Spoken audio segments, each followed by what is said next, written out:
Hey guys, I'm Lauren from Fox Den Fitness. I wanted to take a minute to follow up on a video that I posted the other day where I talked a little bit about making a food diary, taking 2 or 3 days where you really pay attention to what you're eating and write it down, and then look for small places that you can make easy changes to further your wellness goals, with the idea that over time you'll continue to make small changes and eventually they'll add up, right? It's a cumulative process. So I shared a little bit about my personal issue with breakfast and how I'm not a huge fan of eating breakfast, but when I don't, it really messes up my my eating for the rest of the day. And so I wanted to share a breakfast solution for you that I make ahead of time. And I'll often eat this for breakfast or lunch. Sometimes I'll even have it for dinner if we're going to be eating really late. And it's super easy. You just need you need an hour at home to do this. It takes about 10 or 15 minutes to put together and about 40 minutes in the oven, and then you're set. And it's a crustless quiche. I chose not to make a crust because I hate baking and I don't feel like I need a pie crust. But so it makes life easy. You just mix everything in a bowl and pour it into a greased pie plate. And then move on, pop it in the oven and do other things for 40 minutes, and then voila, you have a week's worth of breakfast or lunch. In this crustless quiche, I have 3 whole eggs, and I choose whole eggs because I want the protein that the yolk lends, but I don't really care about the fat content. I kind of make up some ground by using smoked turkey instead of using like a ham or a sausage as my additional protein source.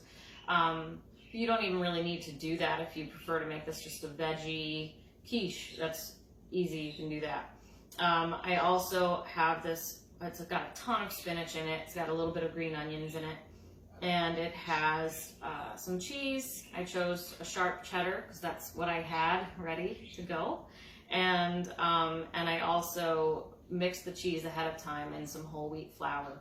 The whole wheat flour, of course, adds a little bit of fiber, a tiny bit of protein, some vitamins and minerals and antioxidants that you might want to incorporate more of into your diet. And what the flour does, and the reason I mix it with the cheese ahead of time, is A, it helps to keep the cheese from sinking to the bottom, and B, it binds the dish a little bit so that you get more like a slice of pie than a scrambled egg on your plate. So, you know, it heats up really easy. Microwave it for like a minute per slice, and you've got meals for the week. While I was at it, I decided I would make some sweet potato rounds. I'm going to have these tonight with my dinner. And I'll also, you know, eat them left over throughout the week. So I slice sweet potatoes. I try to slice them evenly. I suck at it. At about 1/4 inch, or 1/8 of an inch, sorry, thick. And I toss them in olive oil and salt and pepper, and I pop them on a baking sheet, put them in the oven, and just let them get kind of soft and a little bit caramelized. And they make a really nice side dish.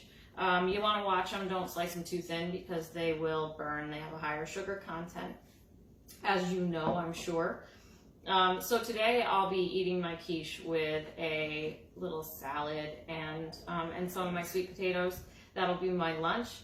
And the salad's just got some pine nuts and some tomatoes. It's super easy. I just grabbed stuff out of the fridge and a little bit of olive oil and vinegar, and I'll be all set. So this is a nice lunch that will sustain me for a few hours until I'm ready to have a snack or start dinner. And if I were to have this for breakfast, which I will tomorrow, I would, of course, have my little slice of quiche really easily heated up in the microwave, a couple pieces of sweet potato, and I would pair it with some fruit. You can make this whatever you want to be. It's one of the things that I like most about this dish is that, you can put whatever vegetables you have on hand. If you want to make it with no meat, no cheese, high fat, low fat, you can do it with relative ease. If you wanted to, use like a Parmesan cheese, a harder, lower fat cheese instead of cheddar, that would totally work.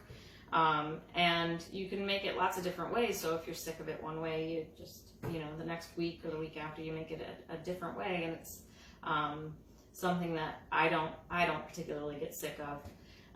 So I hope that you maybe give it a try. I'll post the recipe on my website. And if you like it or you don't like it or whatever, just let me know. I'd love some feedback about it. And I hope that maybe you found something within this that's helpful for you. Scott Baker, if you want your pie plate back, you know where to find me. So I'll see you guys soon. I'll hope to give you another video in a few days with some other, stupid thing that you might be able to incorporate to make your life a little easier and less thought about food and nutrition and more living. So I'll see you guys soon. Thanks.